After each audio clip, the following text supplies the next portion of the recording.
YOLO!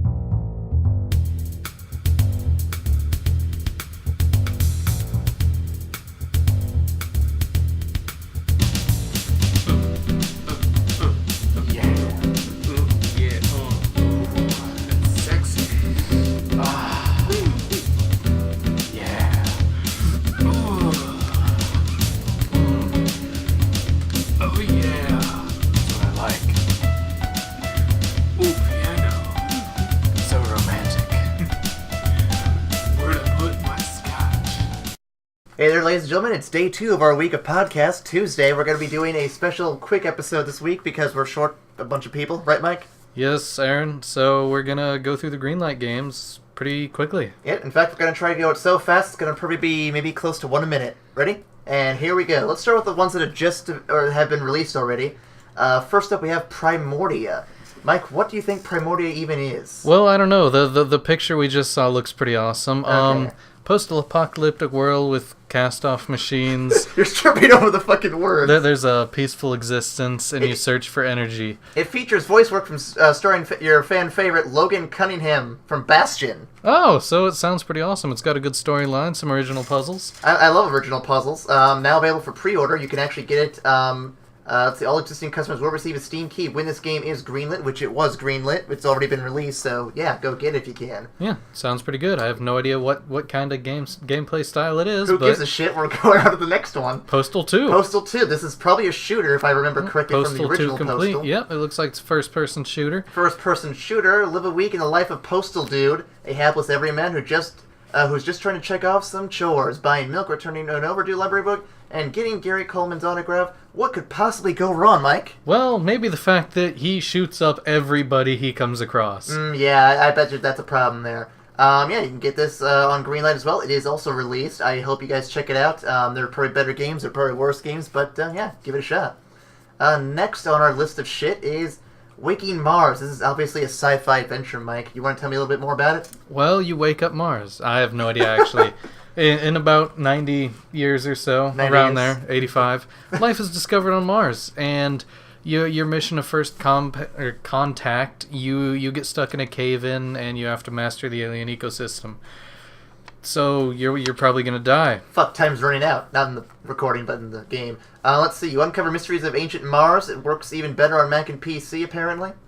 Which is what it's available for. I don't know why it's even saying this here on the page. You bring caves to life, because there's the interconnected ecosystem of plants and creatures. I like how they call it action gardening. It makes it sound like it's, it makes it sound epic. Like, oh, you're gonna get some troughs and plows and just fuck that ground. Well, come on. I mean, you learn all the habits and the feeding of all the various things, and you can interbreed them. I kind of wish it was a zoo aspect too. That'd be kind of interesting. That's what it sounds like it was. Okay, I'm up for that. Minor Wars 2081. All these futuristic games are just freaking me out, man. How about you? Are they freaking you out? Yeah. Oh, I read about this one a little bit. It's 6 degrees of freedom, which means it's pretty much space. You can move in any direction relatively. So yeah, okay, and like Mario Galaxy, got it. No, not like Mario Galaxy. We're going to murder like Mario you. Galaxy. You operate an advanced mining ship. See, that's not like Mario Galaxy. It's exactly like Mario Galaxy. It's called the Mario ship from Mario Galaxy 2.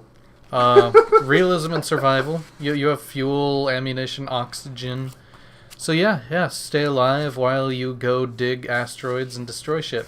Nice.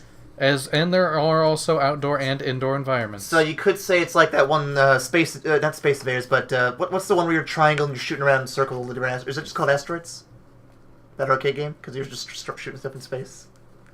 We're going to murder Aaron. He might not be around for the next podcast. That's totally what it is. We need to go on to the next game. Okay, we need to go on to the next game. But this has a 31 mission campaign and billions of sectors to travel through, so that's pretty cool. Next game is called Fly-In. Not spelled I-N-G, just apostrophe N for those who are just hipsters. It's spelled fly apostrophe N. It's not just spelled apostrophe N. Well, I assume people got that much. It's a PC platformer, and you control 4 characters at once. That's weird. I don't know if it's at once.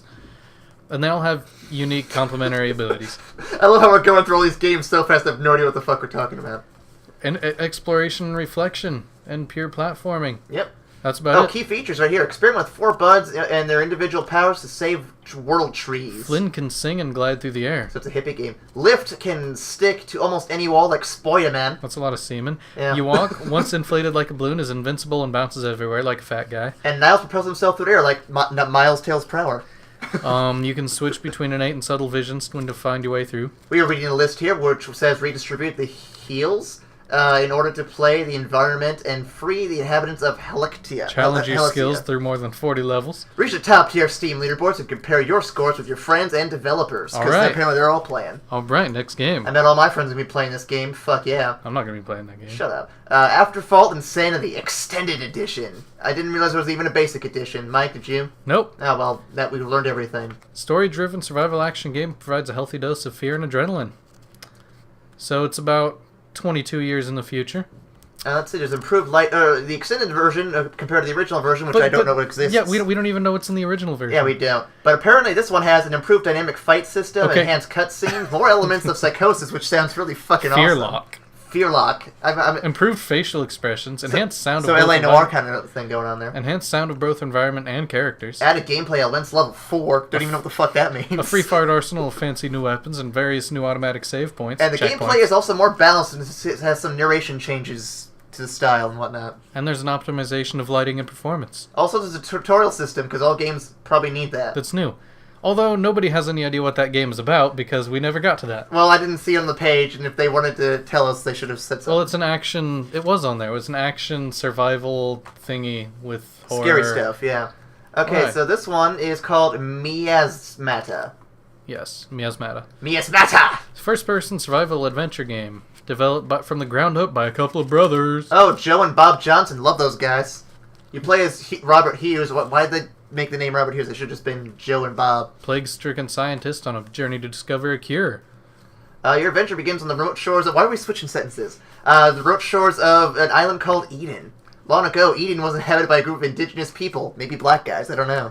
Game of survival, exploration, and discovery. It's unconventional gameplay, and it's an immersive experience. That doesn't tell me much, because everyone can say you just totally skipped what you do in the game. Well, apparently here it's survival, exploration, and discovery, Skyrim stuff. The player will encounter a mysterious and deadly creature, and it can stalk you for miles, lurking behind grass and vegetative cover.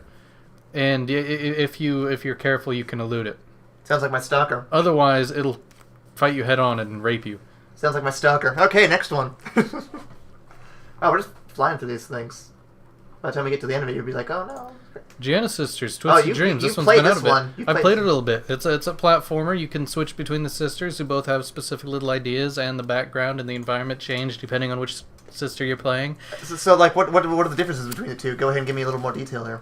Well, the brightly colored chick is in the really dark-looking world, and she can do this little spinny thing that lets her float down slowly. Okay.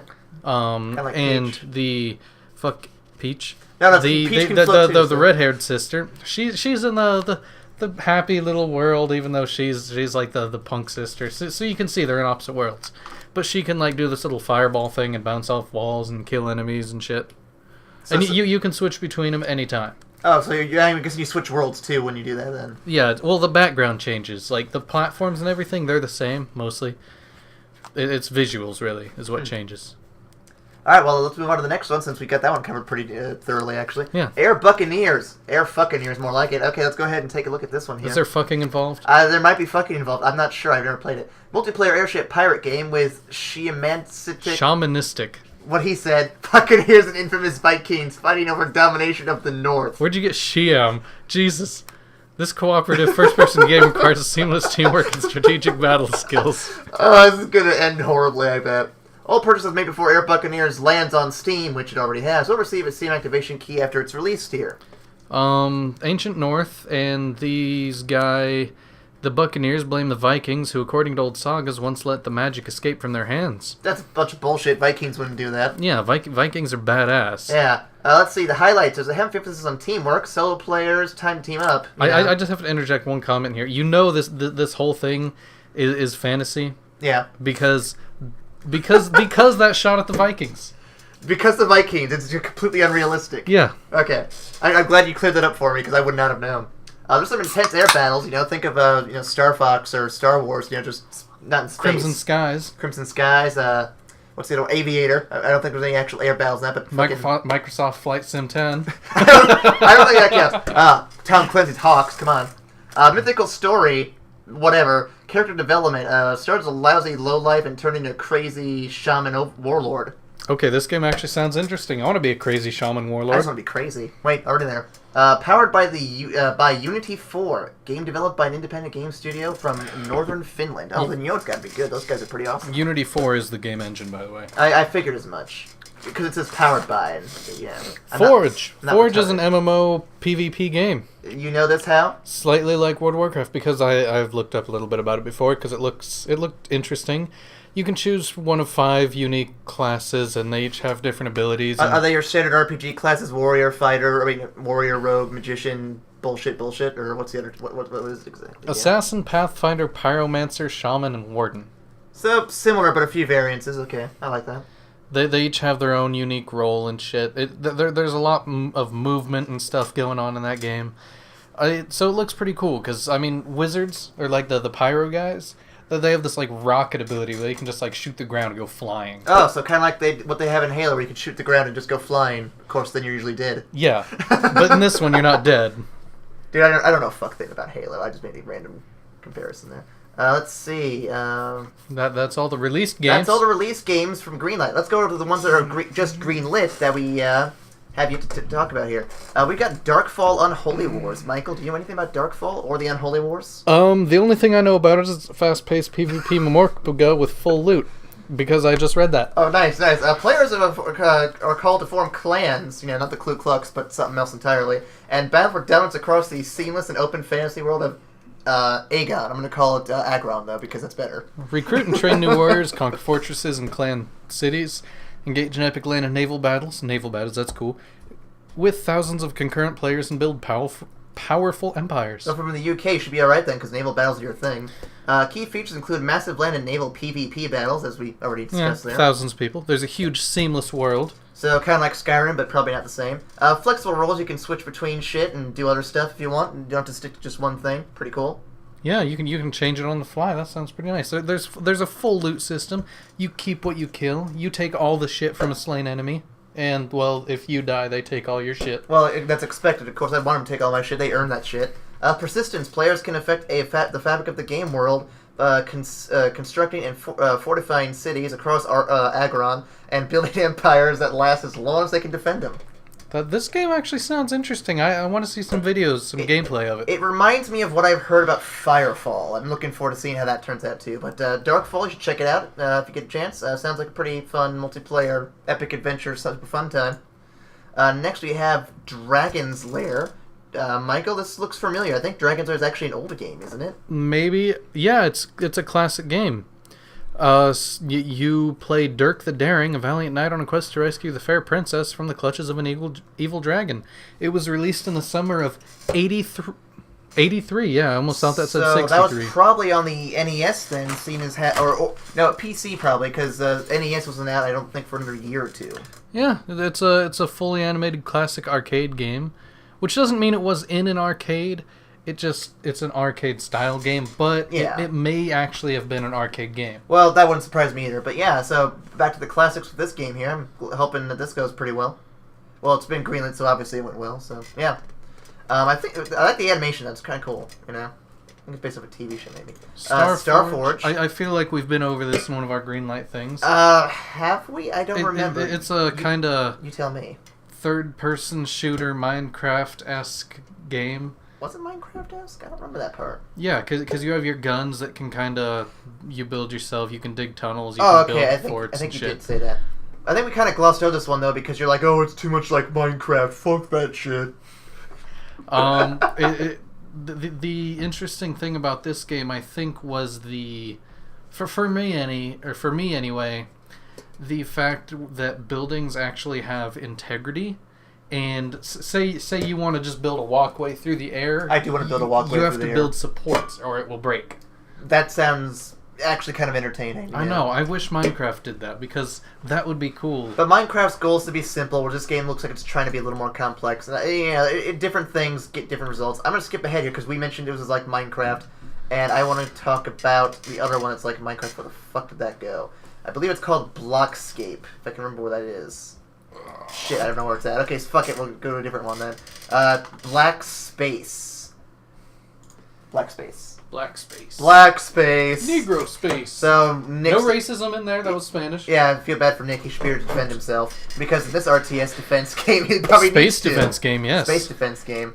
Spherical environments and destructible everything and physics. Nice, I like destructible physics. Can you survive to the edge of black space? Defend yourself. What are some of the features of this game? Destructible everything, discovery, geological strategy, physics, and you can customize your ship to your playstyle, you know. Command, it's not just towers, but you're not just babysitting a bunch of stuff when hordes are coming up. No, you get to build and command the units all together, a little bit more passively, but whatever. But it's passively. From what it seems like, you construct them and then they go do whatever they're told to do, and do it themselves, like gather resources, repent. So kind of like Warcraft almost, where it's like, oh hey, go do this, and then they just go kind of do it themselves and whatever. Kind of seems like that. Okay. But like they'll actually go do it on their own, instead of like Warcraft, you have to actually tell your units to attack everything. Well, no. So I think in Warcraft 3 you could actually have them I think they would attack. Well, if they get near them, but you could have a line, and it'd be retarded because one dude's at one line, at one end would be fighting, dudes at the other just sit there. Well, they didn't get the memo. Next one, The Light. This sounds like a cult here, but we'll find out here. Just I remember we looked at this one. It was a possible one we were going to do, but it looked boring because it's that's a way to sell this game. Come on. It's an interactive philosophical story. I like it. It's part of something bigger that will encourage you to rethink and reevaluate the whole genre of such games for yourself. It's not a game; it's an experience. Reevaluate the genre. Does that mean we're buying a smart car? Yes. I think that's what we're doing. The key features: relaxing atmosphere of union with nature, calm and silent, beautiful environment, interactive storytelling. It sounds like another one of those, hey, Dear Esther was really popular, let's go ahead and try to do that. Nothing against Dear Esther, nothing against the artistic games, but come on, guys, if you're going to make an artistic game, put some thought into it and not just be like, oh, hey, let's rip off the other artistic game that was so successful. The Stanley Parable, well, we did mention it slightly in our first Greenlight podcast, but we're going to mention it here again, because not only was it a fun game, but it got greenlit. That's awesome. Well, but the thing is that there's not too much to mention, because it is pretty much just like the first one, only HD and a new story. Yeah, as far as I know, it was a new story, but I like the idea. For those who didn't catch it, or don't remember, or don't give a shit, pretty much the game is about choice. You can do whatever you want, essentially, but the narrator kind of says, oh, hey, Stanley went this way. Instead, you could go with it, or you can go against it, or maybe there's even more options in the newest version. Yeah. Who knows? But that's how it is. It's about choice. You either choose to listen to what the storyteller says, or you can do your own thing. And the story will try to adapt itself to your changes, and sometimes it doesn't have the best results, Sometimes you get locked in a room and die, because that's just what happens. But overall, that was a fun game. I remember playing the original version. Hopefully the newest version's like that. Interstellar Marines, I think you actually did mention this before. I like how you skipped over Black Mesa. Because we did that one in our first one, you fucker. Interstellar Marines, Check in with your friends in this cooperative first-person simulator and experience a believable future where first contact with other sentient species is imminent. It's a cooperative first-person simulator. So does that mean it's like a real-life simulator? So it's a Sims game in space is what it's telling us. But it's first-person. But the thing is, does that mean it's like real life? Because real life is first-person. This just says cooperative first-person simulator. Real life might be first person for you. I'm in third person all the time. That sucks to be you, man. No, because then if shit's going down, I could just be watching like, yeah. But you're watching your whole ass the whole time. That's it. Dude, I can rotate the camera. I can have it in front of me if I want to. Oh, how many clipping issues do you have? Quite a few, depending on what kind of room I'm in. Key features for what are we talking about again? Interstellar Marines. Heavy focus on creating an immersive first-person simulator through graphics, sound, and gameplay. Entire experience designed from the ground up to support up to 4 players in co-op. Oh, that actually sounds like kind of fun. persistent character development, and a skill system. I like that. Non-linear gameplay and open-ended level design. That sounds pretty awesome. Customizable weapons and equipment simulation. That's alright. Realistic and interactive sci-fi environments ranging from claustrophobic space stations to large outdoor worlds. Fuck, it's got my number. A believable narrative centered around first contact with another sentient species. It's alright, I hope we get to kill him. Yeah, that's the American way to do it. So, yeah, it looks like it's a shooter, possibly. Fuck, there's Blockscape. That's what I was looking for. Here's the other Minecraft game.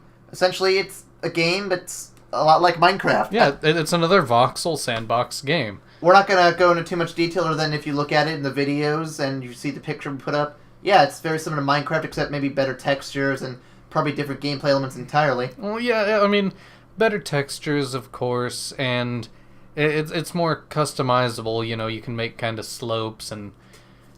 Oh, right, remember, we did mention this a little bit about slopes and shit. Yeah.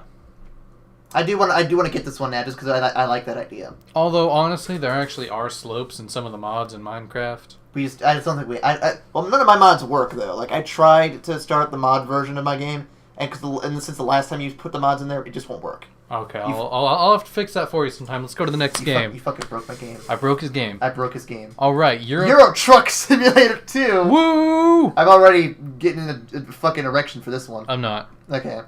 Euro Truck Simulator 2 features Drive 8? Okay, I thought it was a 6 from where I was sitting. Drive 8, highly detailed trucks modeled with design based off real European vehicles. Official licenses from truck manufacturers Scania, Renault Trucks, and MAN! I love MAN. Gay. Expansive virtual game world with over 60 cities, I'm betting one of them is Tokyo, connected by highways and local roads. Yep, local roads to Tokyo from the UK. Totally. Game world spanning an area of Europe from the UK to western Poland, from Germany to northern Italy and France. Further expansions are planned. Like Tokyo, maybe. Let's see. Vast distances to drive to explore the whole map, and nothing but the whole map. The farthest points in the world are 3 hours of real time when driving at full speed. Sounds like a fun game. This reminds me of Desert Bus and how it probably is going to be shitty. Build your own logistics company from rags to riches. That's alright. Buy trucks and garages, hire drivers, manage your company. It is UK, so you have to say garages. Customize your truck's wide selection of parts to replace and add to vehicles. Bars, horns, beacons, smoke exhaust, those flaps with the chicks on them, lights, everything. Localization into over 25 languages and more are coming. This game sounds like the shit. This game sounds like one I'll probably pass on. Yeah, me too. No offense to those who are into truck simulators, but Jesus Christ. Lost Story, The Last Days of Earth, or for those who are confused, it is The Last Story, The Lost Days of Earth. Whichever one floats your boat. So anyway, yeah. Game overview. The overview. Lost Story is a sci-fi first-person action and adventure game with an original and unpredictable storyline featuring single gameplay with heavy focus on storyline. You may have heard of the 7-Hour War, but few know what happened before and after. Witness the fall of mankind through the eyes of Jack Trevor, a survivor. Will your attempts to change the course of history be fruitful, or futile, or otherwise? Much of the story takes place several years after the 7-Hour War. I'm on my own now, apparently. Mike's ditched me. Shit happens, and there's a new Earth that you have to survive and whatnot, and it's exciting, and far away from problems, live in peace, etc., etc. Unless you want to create your own problems. Yeah, well, I'm going to create all the problems. Next we have Folktale. Kind of like DuckTales. Only folk. And no ducks. Dive into this comedy fantasy world, kind of like, what's it called, Fable. Maybe not so much, I remember Fable. Not so much. Fable's not really a comedy world. I mean, it looks kind of funny, though, when I look at it, so...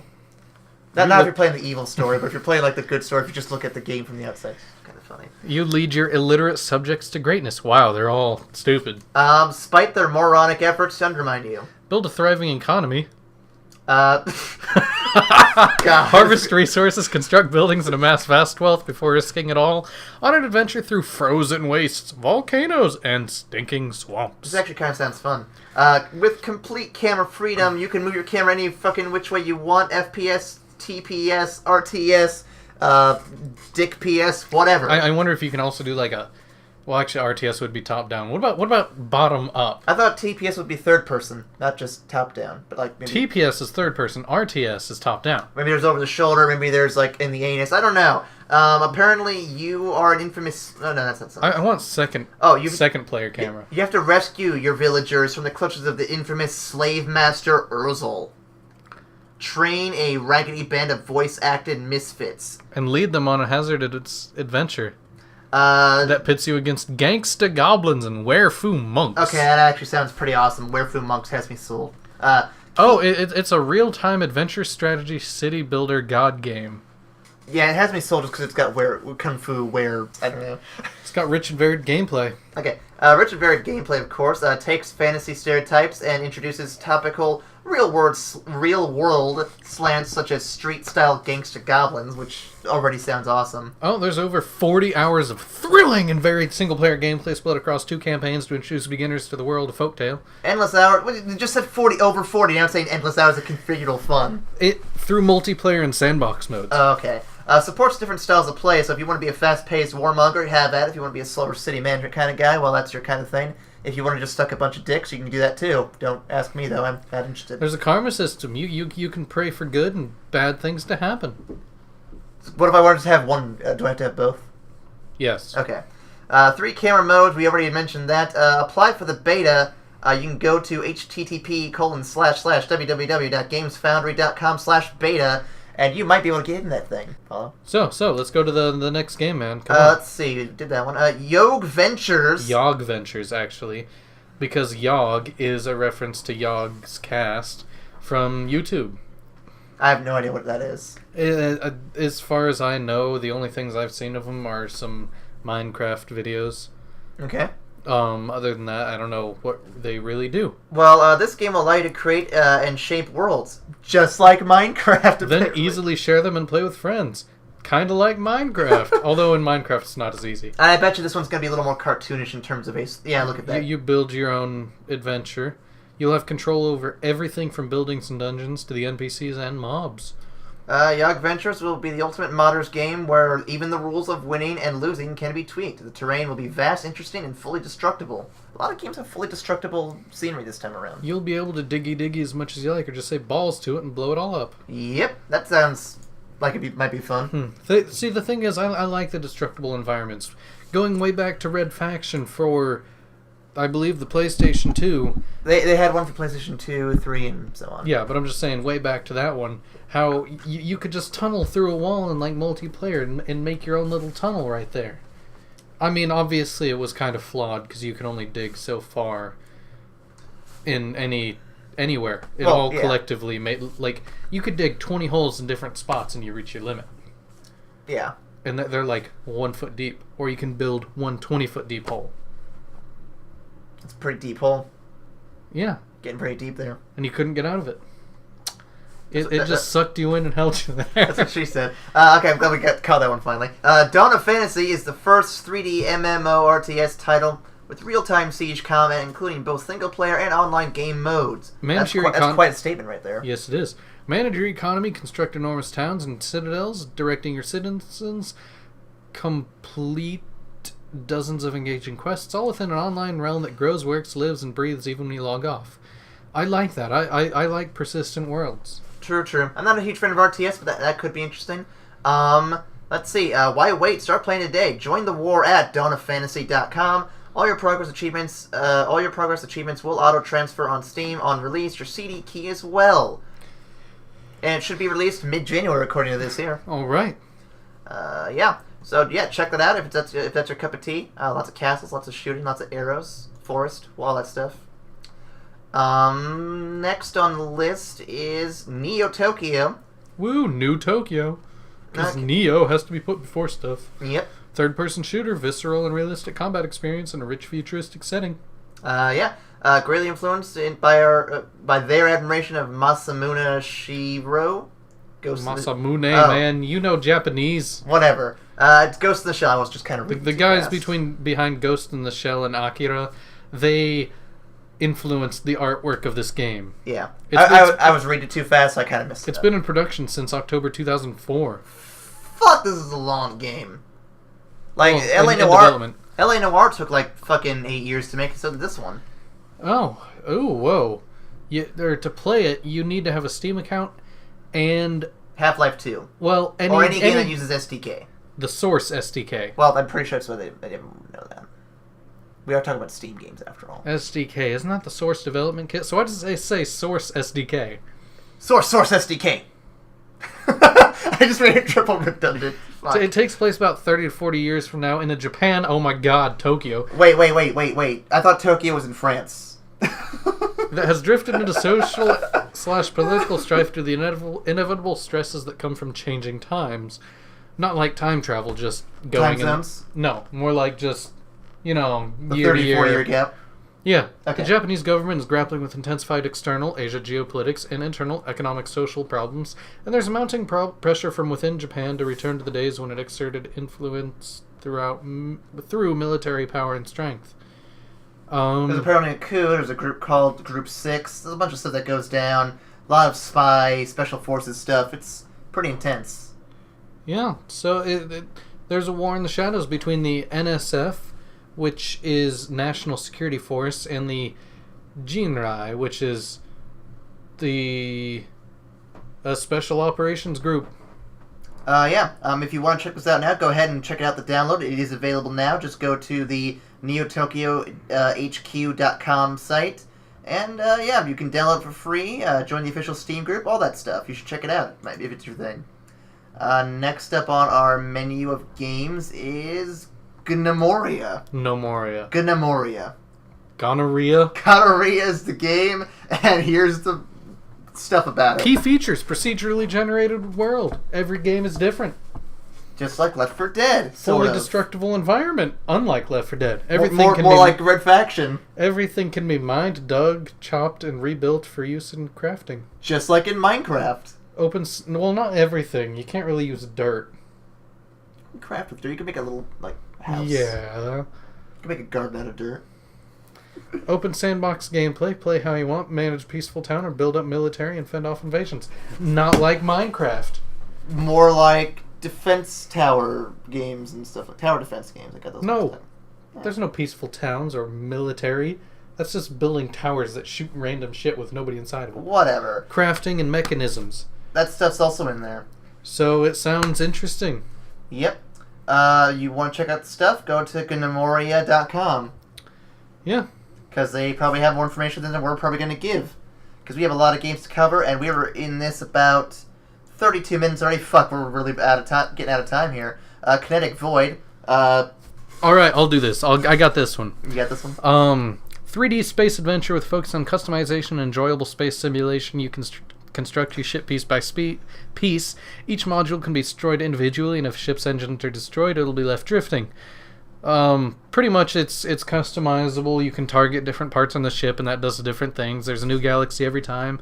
That you have neighbors and shit, other factions and whatnot. You have the freedom to choose your own fate and go through and do what you want. And it has intense active combat to top it all off.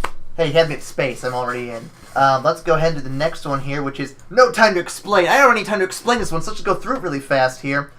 Pretty much there's no time to explain what's going on.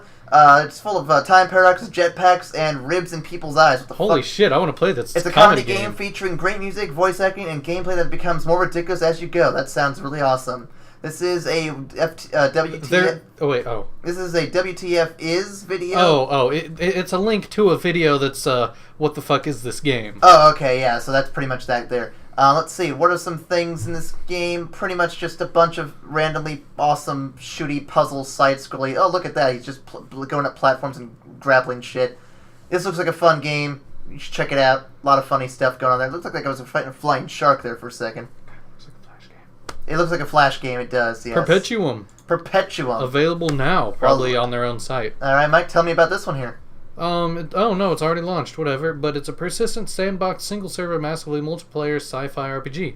You control huge robots and mechs, nice, on the planet Nia, nice, to gain access to the planet's resources and knowledge, nice. To amass huge wealth, or even to claim part of the game world for yourself via terraforming and building settlements with complex infrastructures to deny unwanted visitors access. Nice.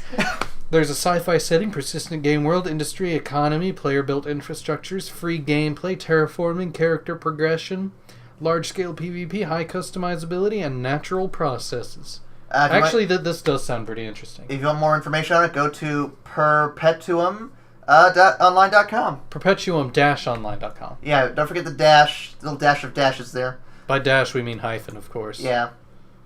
Contrast. In contrast to that last game, here's this game. Actually, I gotta say, that picture up there makes it look interesting. Because it's a chick, of course it is. Well, no, in the art style. Let's see. Experience a surreal 1920s dreamscape in which you can shift freely in and out of a shadow. Cool. Tasked with helping a young girl named Dee Dee. You will unravel mysteries behind her troubled family and the dark secrets that must be exposed to reshape her future. Dark secrets. Key features include create unique shadow landscapes by manipulating light sources. Pretty awesome. Probably a lot of shadow work in there. Use your ability to shift into shadows and solve mind-bending puzzles. Immerse yourself into lush vaudevillian. I can read that. Vaudevillian world and cabaret singers, circuit performance, and illusionists. I love illusionists. Novel mechanics combined with fascinating, I was almost out of breath there, landscapes to challenge your creativity and imagination. And your choices directly impact Dee Dee's future. Your light reveals what stories remain in the shadows. I bet there's going to be a lot of good graphics for this one because of all the shadow work that's got to go on. I like how this game sounds. I am interested in getting this. I probably will get this one, actually. It looks pretty awesome. It's your turn once again for Secrets of Grin Dia. Or Grin Dia. Grin Dia. Actually, it might be Grin Dia because it could be an RPG. Oh, it is an RPG. Okay. Oh, old school action RPG with co-op support for up to 4 players. Nice. It's a tribute to and sometimes a parody of the old SNES games so many of us grew up with and loved. Nice. It's online multiplayer co-op, stunning graphics, and slick combat. Customizable characters, advanced skill trees and stuff. There's no caps or specific classes. I like that. There's co-op support for up to 4 people. Apparently there's a deep combat system inspired by Zelda and Secret of Mana. But supercharged with modern ideas. That's cool. We'll probably have to check this out. A lengthy and dramatic storyline will take you through dungeons and fields of all shapes to the rich in this world, and there's a shitload of quests and hidden content. Fuck, we could go fishing in this game. I'm in. You can hunt, craft fish, or dig up items to improve your character. Oh, there's a pet system. I'm going to try to get a pet fish and call it Fred. Catch all the cute, tameable characters. It's like Pokemon! Okay, next one. Pokemon! Octodad, Deadliest Catch. This sounds ridiculous. What a pun. Oh, yeah. I can't remember how to read this. Sequel to the splash hit Octodad. This time our cephaloprotagonist, whatever, the squid guy, has gotten himself into a bind between his wife's mounting distrust, and a disastrous trip to the local aquarium. Does that mean he went, because he's an octopus, does that mean he went there and had sex and that's why his wife doesn't trust him? I wouldn't trust him either, man. You just go to an aquarium and fuck stuff. That's crazy.